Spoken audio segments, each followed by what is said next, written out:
Good morning and welcome to the LandGrant Seminar Series, Spring 2024.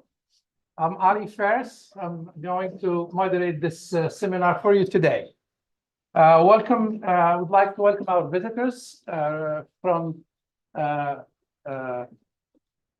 Cynthia George Mitchell Foundation, from Algae Foundation, from the Department of Ag. I would like to welcome Dr. Carter Page. Dr. Page, I'm sorry he's from the Department of Ag. We welcome you. Thank you for your time. And thank you for the rest of the visitors.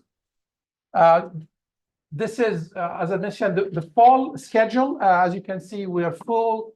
We're right now, today is the 7th seminar of the series. By the way, the video that was playing before here was like the 10th anniversary of the seminar series. So this seminar series has been here for over 10 years. So next week, we're going to have fresh produce post-harvest technology, innovative trends for loss reduction, and by Harendra Champa. She's a Fulbright scholar visiting us of Sri Lanka, right? So she will be our speaker next week. So looking forward for your presentation, although it's a spring break, but we're still doing seminars as well. Today, it has been my pleasure to introduce to you two speakers. The first one is B. Greg Mitchell. He has a 40-year science career that has focused on research on microalgae, photosynthesis, plankton ecology, ocean optics, and satellite remote sensing. The focus of his research on algae commercial applications is the optimization of yield of bioenergy and animal feed molecules in the light temperature nutrient matrix. Looks like a nexus here. that regulates algae growth. Greg received his doctoral degree in biological oceanography from the University of Southern California. I'd like to introduce the second speaker so that I don't have to disrupt the flow of the presentation. And that's nobody but Ira Levine, known as Ike. He received his doctoral degree in botanical science from the University of Hawaii, a very famous place. I worked there for 11 years. He is a professor emeritus. And also, he didn't mention here that he spent some times in McCarty Hall in the University of Florida, where I got my PhD and master's there as well. He's a professor emeritus at the University of Southern Maine and CEO of the Algae Foundation. Dr. Levine was awarded the 2016-2017 U.S. State Department's Distinguished Chair Fulbright and the 2009-10 U.S. Department Fulbright's New Century Scholar. He has a combination of 37 years of applied and basic research on the physiological ecology and cultivation of algae. With that, they're going to be talking to us today about Prairie View A&M Center of Excellence and the Algae Foundation, past, future, and present. With that, Greg, welcome.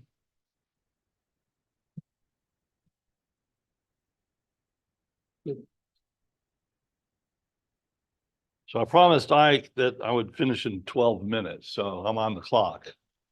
We'll see. Thank you for the introduction, Ali, and thanks everybody for coming. I assume the microphone's working. Can everyone hear me okay in the room? So I guess this makes you go forward. Is that right? Yes, one to the left and one to the Okay. All right, and then the pointer. the pointer, the red. Yeah. Okay. All right. Well, so past Prairie View A&M was established in 1876 in the Texas Constitution. It was the second university of higher learning, and you know, there's a photograph I found online, and I think that I'm really proud as a Texan to be here and visiting you guys. For some of you, I really root for the Panthers as a child. My dad was an Aggie. I graduated from TU, so sorry about that, but I can use a derogatory term. You know what I'm talking about. you know, as long as he's talking about the great University of Hawaii, they offered me a faculty position in 1988, but I turned it down. And so I've been working at the Scripps Institution of Oceanography ever since. And so we do, as mentioned, want to talk about this Prairie View Algae Center of Excellence. I'm going to very briefly talk about some of my science because I promised Ali I wouldn't do too much. But he mentioned the light, temperature, nutrient matrix in algae and numerical modeling. So this is actually taking numerical modeling all the way from laboratory scale and ocean scale that I've measured. I've been to the Antarctic that you see here on the satellite image. I've managed the NASA program that produced this image at NASA headquarters for the satellite program. What we see over here is a couple of squiggly lines that all more or less agree with each other. One of them is a forward model of algae through the ocean with light and temperature regulation of its productivity and the transformation of ocean carbon in the surface to the export of carbon to the deep ocean, because we want to know what's the carbon flux or the net community production up here. If I can't get this light to work. That represents how much carbon the ocean puts into the deep ocean, which we want to know from a carbon cycle of planet Earth. And one of these curves here is the oxygen cycle in the Southern Ocean atmosphere. The other is the forward model of how much carbon we estimate independent of the atmospheric oxygen measurement. And the carbon going into the ocean reciprocally produces oxygen coming out of the ocean. What we show is by taking the model all the way from the lab scale, oceanographic scale, all the way to the global scale for the Southern Ocean, we actually can numerically model that. Well, where does that kind of modeling start? It starts down at the level of individual algae cultures grown in the laboratory and exploring how they're regulated under light and temperature nutrient regulation. So what I show here is data from the experiment I did with my student Tiffany Moyson, we published a few years ago. And this is Phaeocystis antarctica. If you look carefully at the temperature scale over here, you'll see we did experiments at minus 1.5 degrees centigrade. If you put pure water in our culture, it would have frozen. This is below the freezing point of pure water. The algae are growing down there. If they get above 4 degrees centigrade, they die. Okay, so we grew them from minus 1.5 to 4, and by measuring light absorption, growth rate, the carbon growth rate, and measuring all the things we could measure, we could solve for parameters like the absorption of light per unit chlorophyll and the photosynthetic quantum yield, which is how much carbon is fixed per how many photons are absorbed, because photons are the ultimate currency of photosynthetic biomass. And this is a prediction. We show that this is observed growth rate. This is the modeled growth rate. So the point is, by reducing this down to the fundamentals of light absorption and physiological parameters we can model, we can make predictions. And from my point of view, and I think from any industrial's point of view, is that if you want to create an economically viable investment on anything, whether it's refining oil or whether it's, you know, biotechnology or chip manufacturing or algae growth or farm growth, you need to be able to predict the outcomes. So my view is that these kinds of approaches actually are valuable for industrialization. So can algae solve the CO2, water deforestation, nutrient pollution, and hunger challenges? That's a question. I'll pose a hypothesis. Let's say my hypothesis is no. Then my job is to disprove that hypothesis, and that's what I want to do at Prairie View. We want to work with you to disprove the hypothesis that algae cannot solve all these problems. And the alternative hypothesis would have been, yes, algae can. I believe it can, but I want to disprove that. And so this comes from National Geographic in 2007, when there was a big boom in looking at biofuels in the early 2000s. There's no magic bullet fuel crop that can solve our energy woes without harming the environment.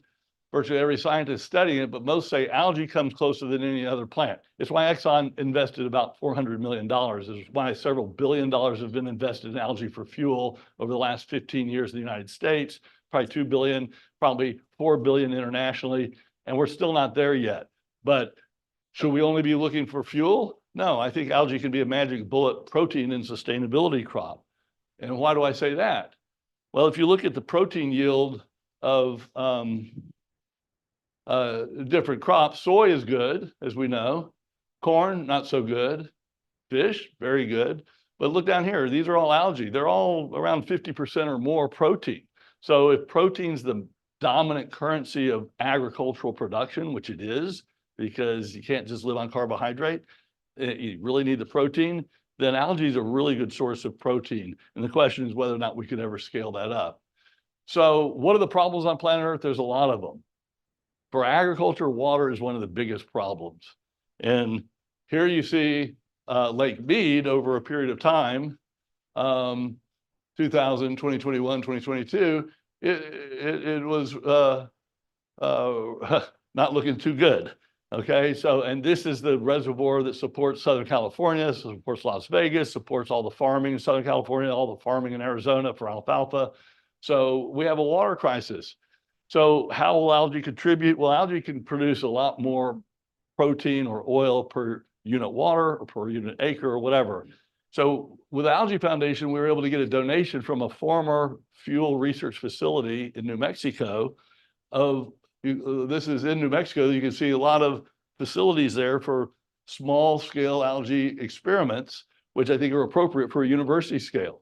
And we were able to go there, take it apart, move the equipment to Prairie View on 4 18-wheel truckloads and deliver it over to what was formerly the Swine Research Center. It's going to be repurposed to be the Algae Research Center. So if any of you want to come out and see what we're doing with algae, that's all starting to happen out there. And this is now at Prairie View A&M unloading. And so we're really establishing this center now.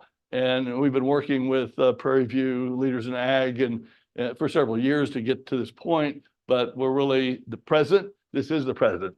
The past was Prairie View in 1876.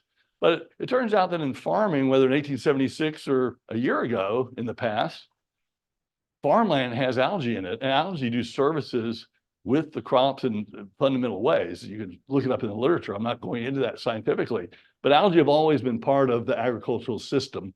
They also take up a lot of the waste nutrients that we put into the system. They can cause harmful algae blooms. So what we need to do is minimize that downstream nutrients, and we could do that by growing algae in ponds.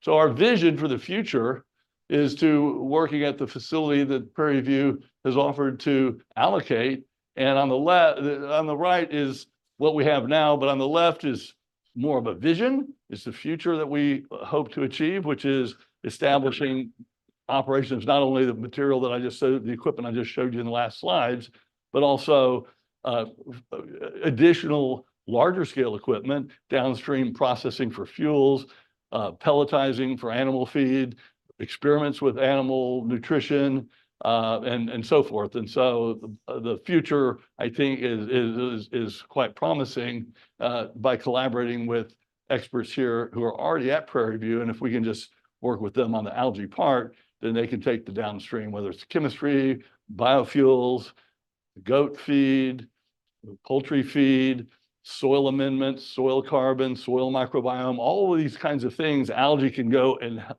contribute to what the scientists and students here at Prairie View are doing.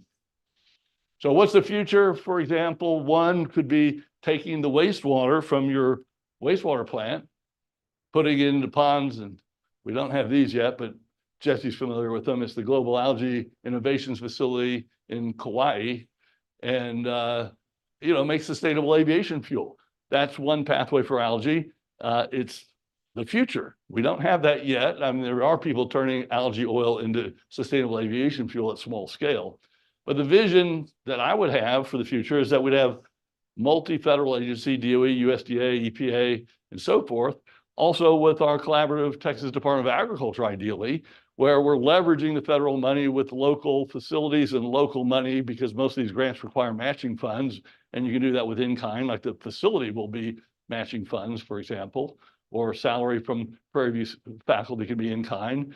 But we can also perhaps get other sources, whether it's philanthropy or Texas Department of Agriculture or other Texas source, so that we can leverage the opportunity to get the larger federal grant money to do an education, workforce training, and have a center where the R&D is not at the level of trying to create industrial patents or novel technology, but that we have R&D at a sufficient scale that we can support the enterprise of the other researchers at Prairie View, for example, the chemists and their downstream processing ideas, for example, the poultry nutrition and how algae can benefit poultry nutrition or immunology, goats and goat milk and things like that. So there's things you already have going on, and we're envisioning having enough scale to feed that here, either the chemicals or the feed from algae. So again, what I would say is the future of agriculture is happening at Prairie View A&M now. And I want to let the students know that talk to us about summer jobs this summer, and especially sign up. Whoops, that should be 2024. Sorry. That does say 2024, but I forgot to edit it there. This is a flyer from last year that I edited this morning, but I made a mistake. But we've got approval to offer this, and I am at 12 minutes. So now I will introduce my good friend and colleague and the CEO of the Algae Foundation, Dr. Ike Levine. And Ike, I told you I'd do it in 12 minutes. It did. I lost $1.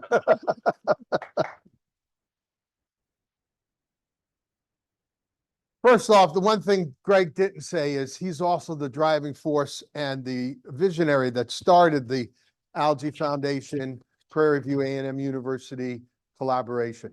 So if nothing else, anything that comes from this started with Greg. So a wee bit of a. So the question is, what does the Algae Foundation bring to Prairie View in terms of the relationship? And the Algae Foundation is 11 years old. We've reached about 250,000 students in 100 countries in all 50 states. And we do it from kindergarten through retirement and beyond. So we have a K to Gray platform. We get everything that you'll see coming forward is given away for free. We ask for nothing except to use it and either develop a love of STEM or consider algae as a career pathways. And so again, this is our mission vision statement. We've just examined, do we need to alter it or enhance it or amend it? The answer is no. And so for the last 3 years, this has been our guiding statement, and it'll be our guiding statement for the next 3 more years. This is sort of the structure of the Algae Foundation. And as you can see here, well, somewhere, our different programs, we have extension. Oh, the stick. Yeah. Lovely. Thank you. The big stick. So we we have extension learning for people who are already in aquaculture, perhaps that would like to add algal farming to their operations, whether shrimp or catfish, etc. We have massive open online courses through Coursera. We have 3 of them. A 4th one will be completed in the next 60 days and a 5th one for next year. We have 2 sets of collegiate curriculum, one in algal biotechnology, one in farming. We've discussed this degree pathway has 5 independent courses that have already been approved at other institutions. And in speaking with the Dean of Curriculum and Education, perhaps will be added as electives in the coming years here at Prairie View. Our K-12 education, Algae Academy, is our main program. This year, we will be serving 600 teachers around the country, servicing upwards of 50,000 students. And if you have any questions about that, Marissa Nally is our Director of Operations and Programs, and she is the titular head of all K-12, including our teacher trainings, which we'd love to organize here in the coming summers, Summer Algae Science Institute, Algae Camp, Jesse and I, where's Jesse? Jesse and I did an algae camp. It was great fun. It's not going to happen again. We also have an ag-based high school training called Cultivate. We do have a scholarship program that we run in terms of supporting students to travel to professional meetings to be able to network and show off their work. And the biggest thing is the Algae Prize. Prairie View was an applicant for the 2nd Algae Prize 2022, 2023, 2025. Unfortunately, for their first application, they weren't successful in making the top 15. This just gives you an indication of the network for the Algae Foundation. As you can see, Texas is one of our largest consortiums of member schools, California being the other largest. And so tomorrow, we will be bringing the ATEC. ATEC stands for the Algae Technology Educational Consortium. These are our member schools. We meet twice a year. They're the ones that have helped develop those 5 individual courses, over 50 biotechnology laboratories. And once you're an ATEC MOU, Memorandum of Understanding signee, you have access to all the curriculum for free. 2 years ago, next month, is the anniversary of Prairie View becoming an ATEC school. Attica will be presenting on Saturday. For all of the ATEC people will be coming to Cook's Branch starting tonight through Sunday at lunchtime. And so all of these people from, many of these people from many of these schools will be coming to Montgomery, Texas. And tomorrow they'll be here for the for tour of the algae farm, and also participating in your poster session where we can all meet your students and your scientists. So this just gives you an understanding of some of our partnering schools and organizations. We have a reasonably active industrial advisory board, both in seaweed and microalgae. And again, it gives you a depth and breadth of collaborations. We try not to reinvent the wheel.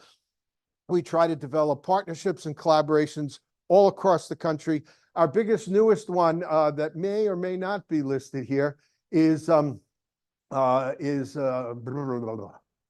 am I thinking of? Not only UTEX in terms of their culture collection, but the Bigelow National Laboratory. And they're the ones that provide our algae for all those 600 teachers across the country.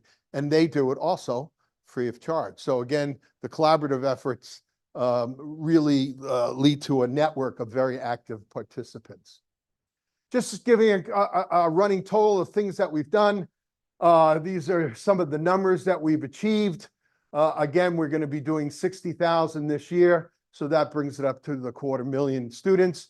Again, in terms of new courses that we've delivered. And the other thing is a digital badging system. We find digital badging is a tremendous of value to our students, because there's independent licenses that show a potential employer that this student is certified to do the XYZ in terms of skills. So it's not like you put down on your resume, you know, I can build mountains, I can cross bridges. It's certified online that any employer can go and say, oh, this person knows microscopy, can work on a mass spec, knows the safety rules.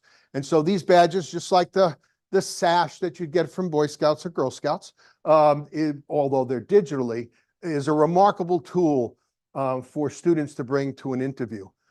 Secondly, in terms of taking the ATEC curriculum, there are companies along with national laboratories that view our curriculum as extra special training. So they leap to the top in terms of eligible hiring.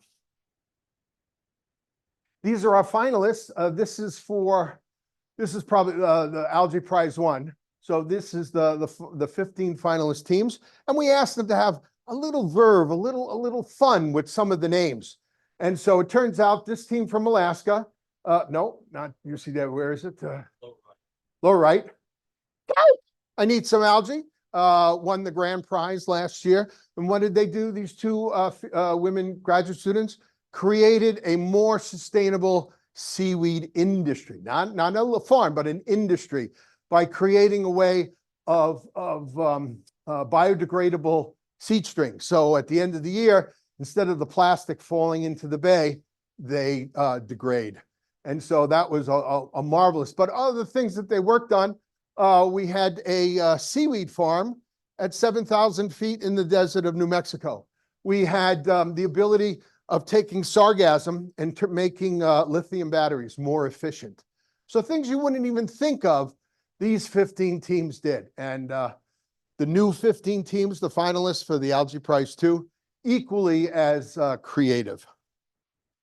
So these are the three main areas of production, downstream processing, and new novel tools or ecological services that either microalgae or macroalgae can do.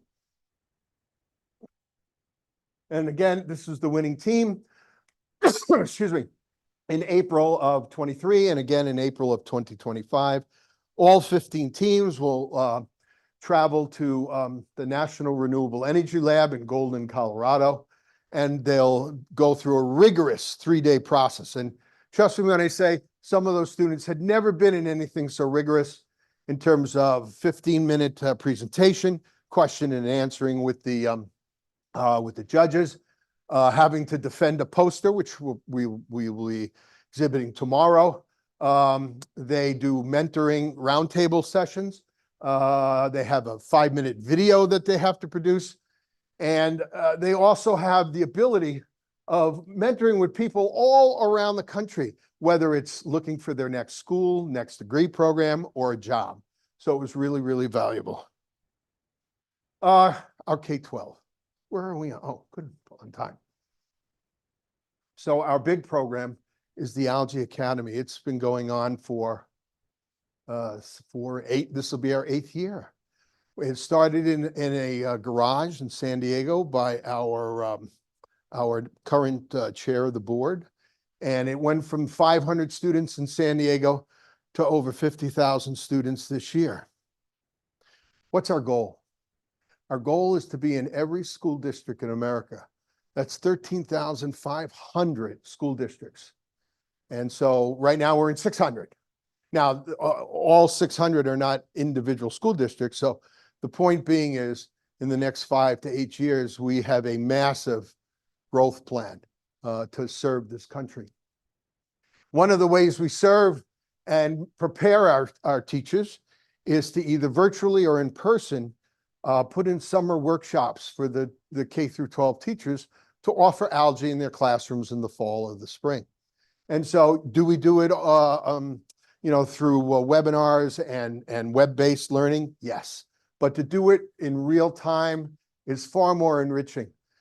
We used to send our own people to do these trainings, but the beauty of it is we have teachers who are delivered the Algae Academy 3 times, 4 times, 5 times. They are now our master teachers and have become our SASE trainers. And so that's a wonderful thing. And then in the audience, we have Jake Nally, who is the lead agronomist for a commercial farm here in Texas. I think it's in Imperial, Texas, near Midland. Well, over there, close to Midland. And he developed we'll see a picture of it soon, a tabletop raceway and an ag-based senior high school, well, a high school training, similar or based originally on the Algae Academy, but much more ag enriched. And so we're very proud of that. It's a newer program.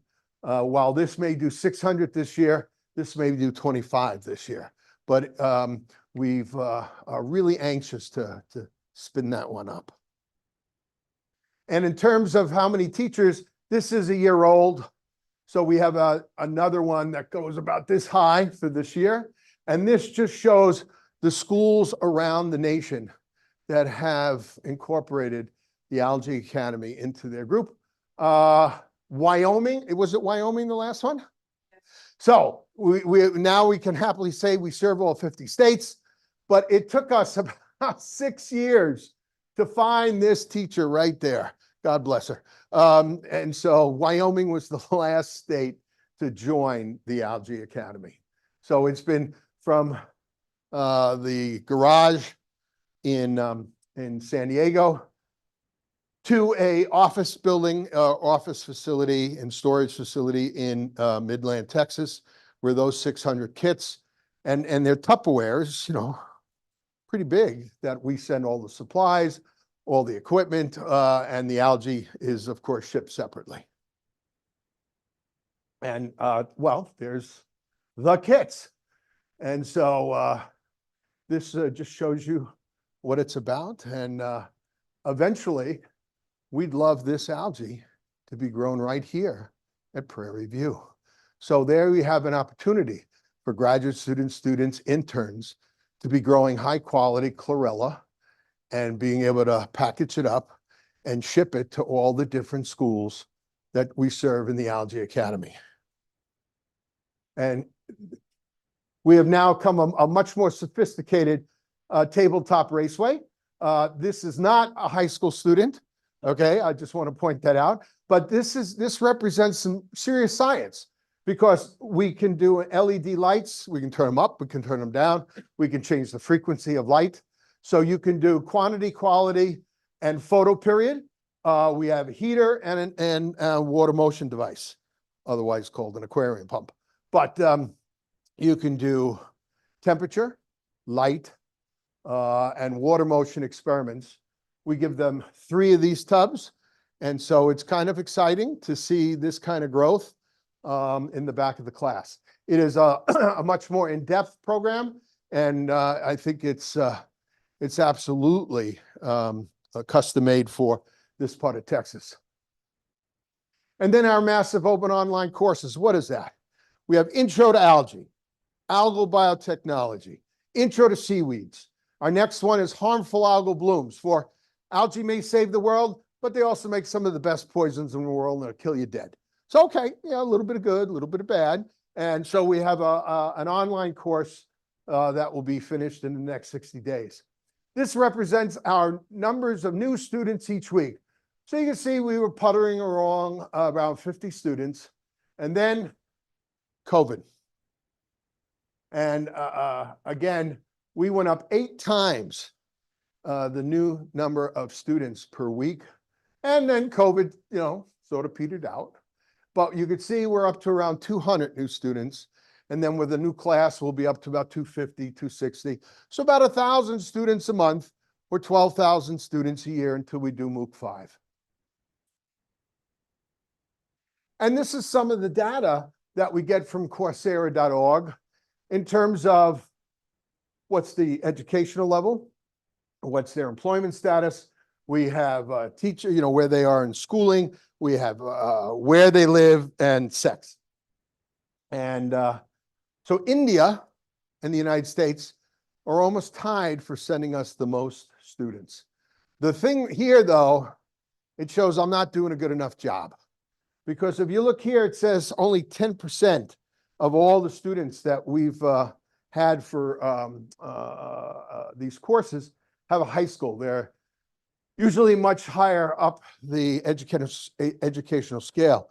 These are also thought to be interest generators. So we want to get people earlier, younger. And so we're working hard to get these numbers up higher. And so the last of these programs is our extension learning. We have 2 of them. One is seaweed and one is microalgae. So we have seaweed farming around the world, the new renaissance in kelp farming in the United States. I was going to say and Alaska, but of course it's part of the United States. But we also have the Philippines, Indonesia, east coast of Africa, and several parts of India for Capophycus and Eucuma farming. And so where are they? These are the countries in dark green or green where we've been. There are 100 countries. I'd like to say we had 101 countries, but it turns out we had to give Nova Scotia back to Canada. So that brought us down to 100. And so we have 2. Part 1 is seaweeds. Part 2 is microalgae. We've just finished publishing version 2.0 for microalgae, and we published 2.0, 4 or 5 months ago. Actually, coming on close to a year now. And so these are lectures, these are interviews, these are how-to manuals, these are links for other farms. And again, you can get a really good feel what it takes to be a microalgae farmer, a seaweed farmer around the world.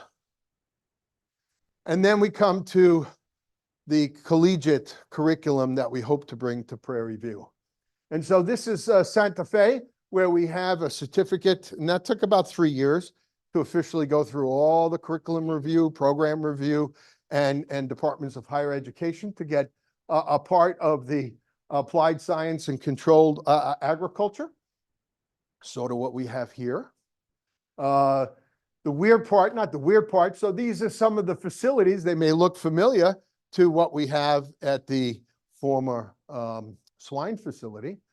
But this is a greenhouse that was built by one of our students who started a company as a result of finishing our program. And on the campus of Santa Fe Community College, they allowed him to lease a bit of land and build a greenhouse, start Apogee Algae in terms of the company. And now he hires our students as interns and employees when they're done.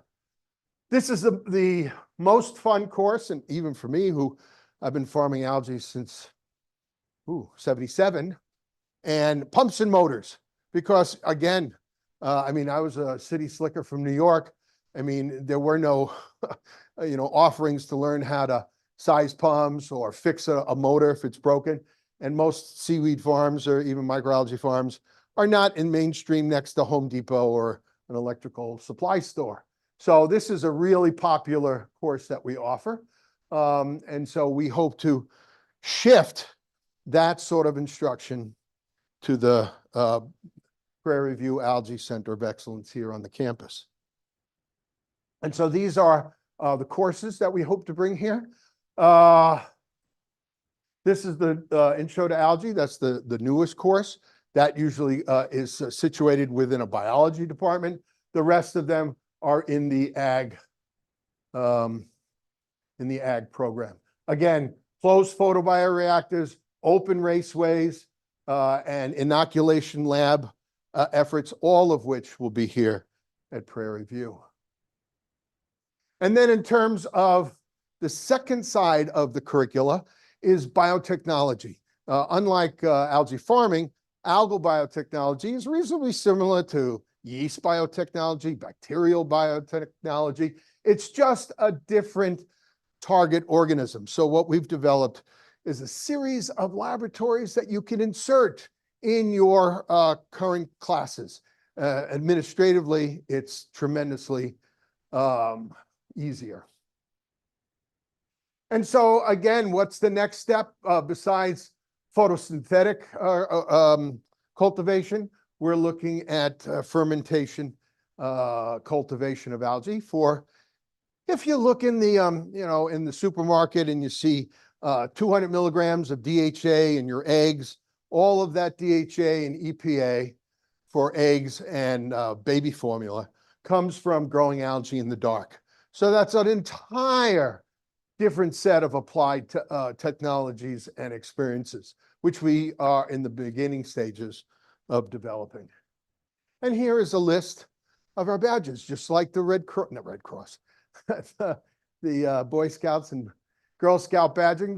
These are our cultivation badges, and these are our biotechnology badges. And you can see they're reasonably distinct. And so a micro badge is about, it's not 15 different skill sets. It's about 1 or 2 skill sets that each student will test in. Do you have to take a course? No. You could literally just sign up for the certification exam if you already have the skills. Let's say you've worked in industry for 20 years.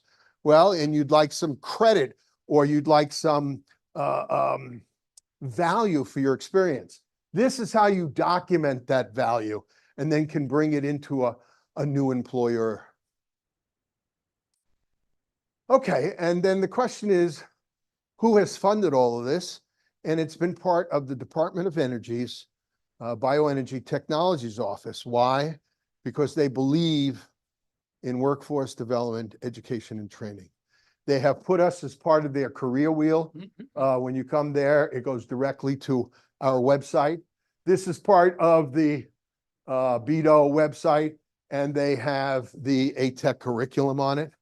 And so we've been in partnership for 9 years, developing the ability to train the next generation of bioeconomy professionals. Doesn't have to be working in algae.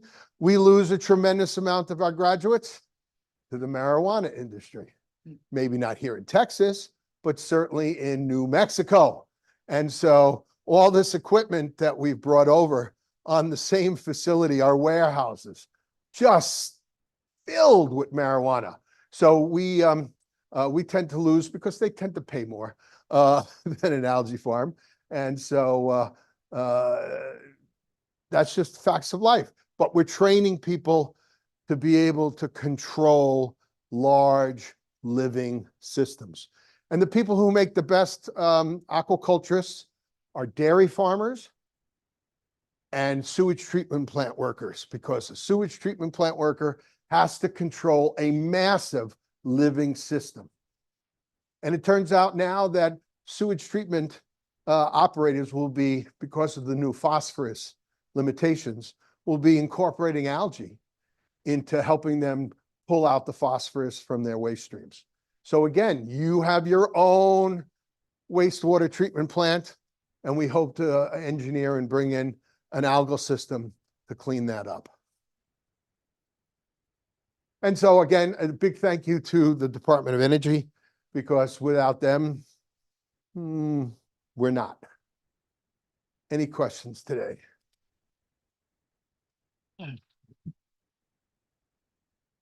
Questions for Ike? Or Greg? And we will go to Greg, maybe. Yeah, or open, if whoever you want to ask question for. If you don't, we're going to ask question. 50 cents for the first question.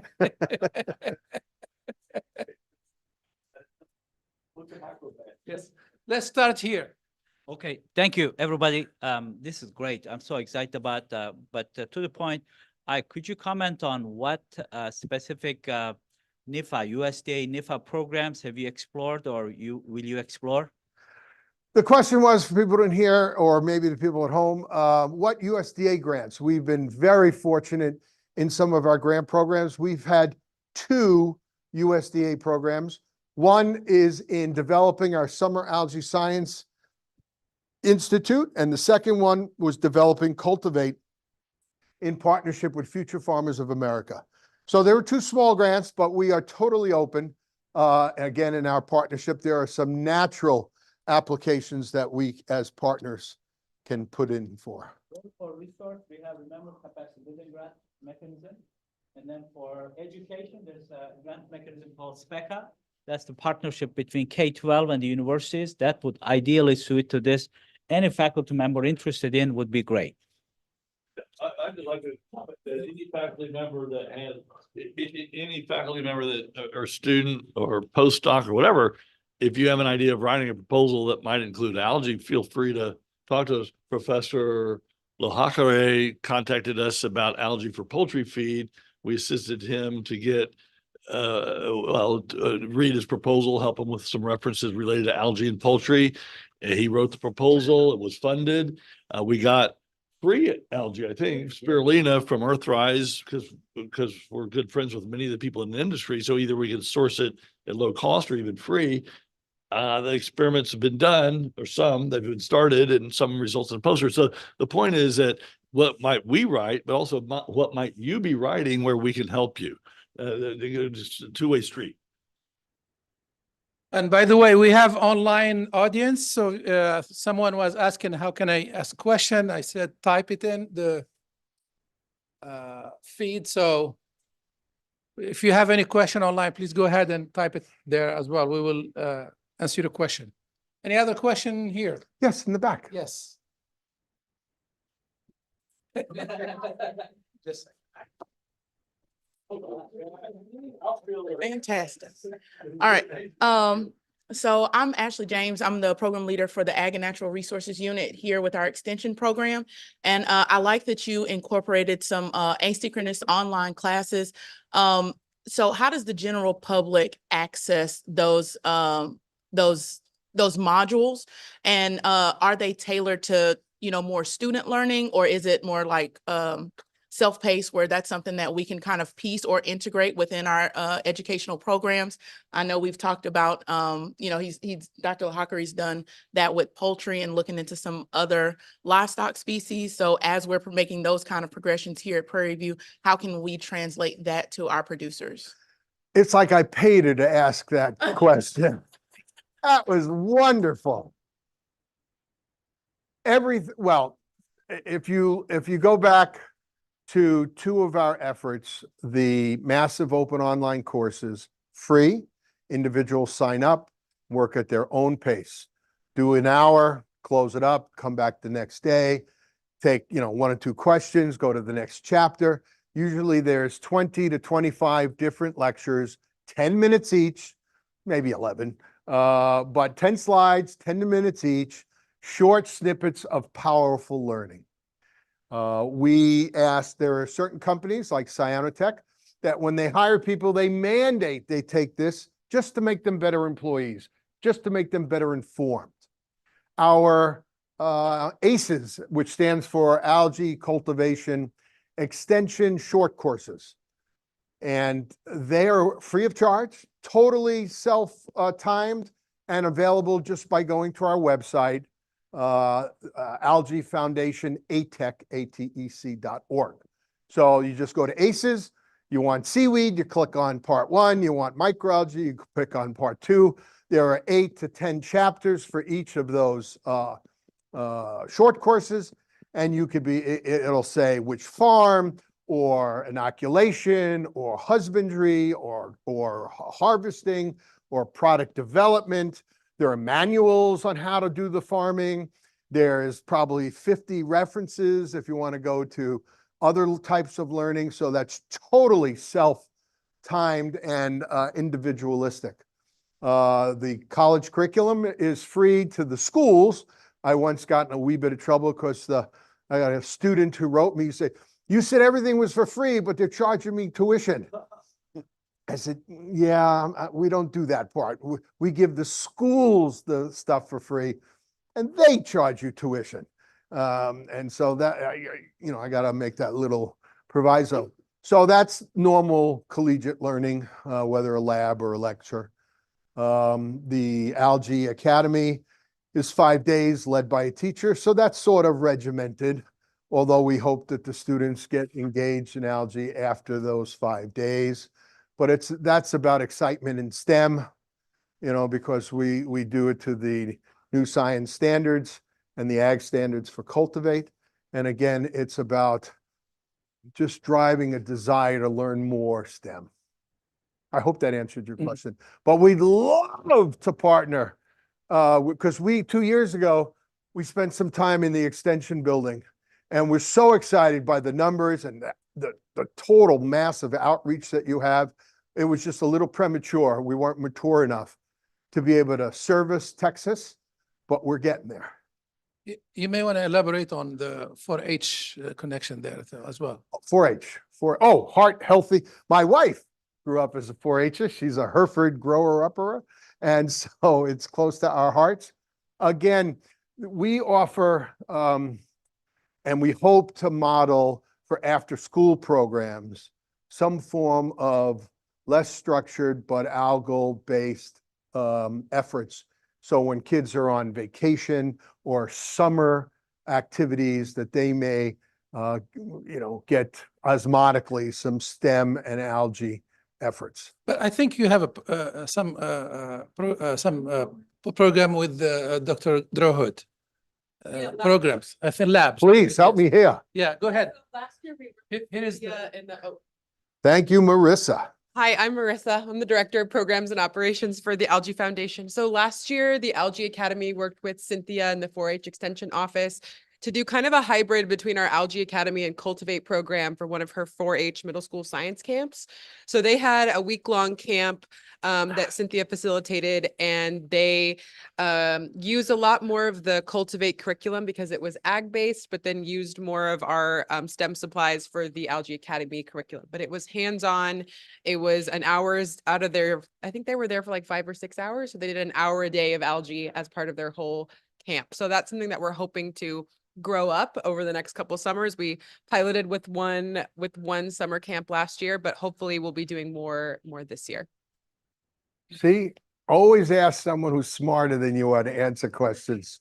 Perfect. Any other question? Yes, Dr. Carson. Thank you. All right, thank you. Got a quick question for you. Do you guys offer summer internships for undergrad students?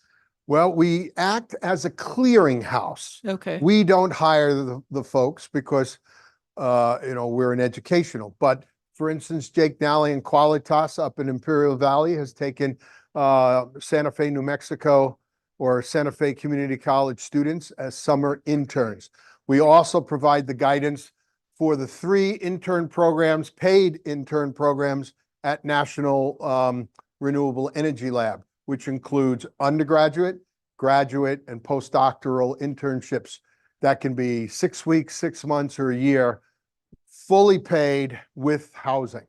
So yes, we help guide those. But as you saw in Dr. Mitchell's last slide, we're hoping to hire interns to work and help develop and run and learn the Algae Center of Excellence.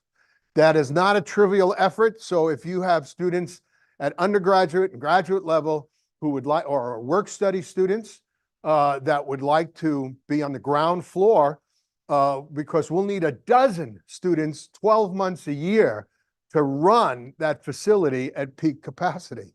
So just that itself will be a magnificent undertaking for workforce development, educational, and training.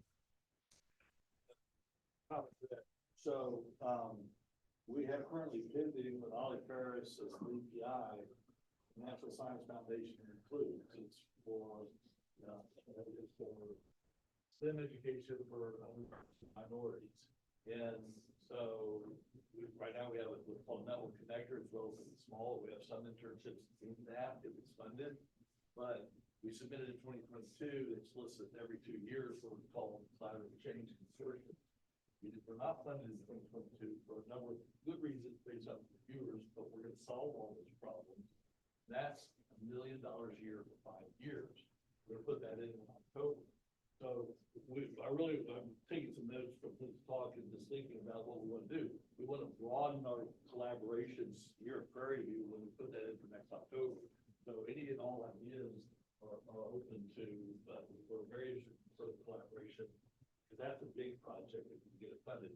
So part of what we do is collaborate to write proposals to the agencies that are in the mutual interest of Prairie View and us and our other partners. And that's something that we're willing to roll up our sleeves and get busy and work. In fact, NSF just released the request for information for that program last week. So Any other questions? before releasing the FOA. So we have a question here. Oh, okay. That's why I'm here. Hi, thank you. Actually, if it's a follow-up to Dr. Mitchell's point about taking some notes and thinking through, what to do going forward. I was intrigued by your slide in terms of commercialization potential and kind of steps forward. And, as we've each discussed, going back some time, it's a dynamic growth market and there's a lot to think about. So I'm curious, any initial thoughts you have, and it's obviously a longer discussion in terms of what's currently in your curriculum on the one hand and kind of, pathways forward, and maybe just touch on. The shortest entry to microalgae commercialization is following the French model of spirulina microfarms. So instead of having, America has 2 major 300 to 400 ton a year spirulina farms, one in Hawaii, one in California. France is different. They have about 400 microfarms. And so that's a model that we certainly will undertake here at the Algae Center of Excellence. We're talking about, it could be one pond the length of this room. What can you do with the biomass and how do you make money? Well, right now you're near Dallas, Houston, Austin, San Antonio, and what kind of markets are there? Vegan. We made a lot of money having a spirulina microfarm in Yosemite and then traveling it down frozen in beautiful foil vacuum pack packaging to San Francisco for the fresh frozen vegan market. That is a tremendous opportunity for local spirulina farmers. That would be a natural in this area.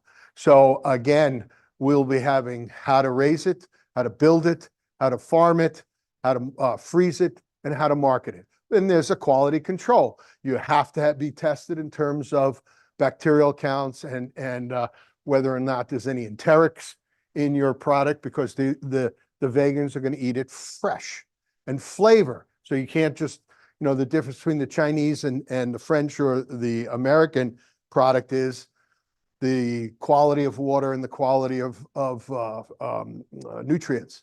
And so, the vegans will never eat a Chinese developed spirulina product. So in terms of small scale cultivation and commercialization, that's the quickest point of entry. We have one last question here because it's 12. What about? I know you were dying. I saw the elbow up. I'll yield to you afterwards. Oh, yes. no, no. Provost? No problem, no problem. He's the gentleman in the. Yes. Clarence Bunch, project manager here in Clark. Great presentation. First of all, let me tell you that very interesting information you just shared. Matter of fact, I've seen some of the developments taking place out here on the farm. So Excellent. I was wondering how that's supposed to look when it's actually finished. So it's a great visual to see here at this point. Well, But let's I go actually back had a- to, The question is. The question, yeah, let me, that's not a question. My question is actually, I think it's Cynthia. Is it Cynthia? Cynthia, I have a question. I'm actually working with a number of groups outside. Actually, Monarch is one of the after school programs. I heard you mention the after school program, the after school program school. And actually, I'm working with a number of groups with that and actually engaging into agriculture. And I actually just listening to this particular presentation, I was actually trying to wonder, I know they're interested in how can they continue to expand and engage into a subject matter such as algae. So are you the one that I would want to get information on to contact so I can yield the two of you together because it's important because it's a part of one of the programs I'm working with them on and working with them through. So so very interesting. So but you'd be the person to contact. Mhm.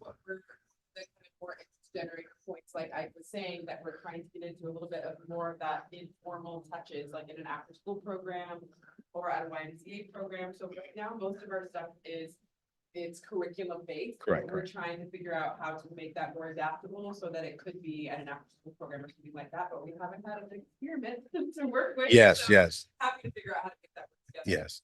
Interesting and wonderful. Please go ahead on. asking what it's going to look like. It's hopefully it'll be a lot of green. You're going to have moving parts. We're going to have some lab. We're going to have hopefully a classroom out there. We're going to have an office. We're going to donate a full algal library, a full algal inoculation laboratory. We hope it's staffed by both Prairie View and Algae Foundation employees. Having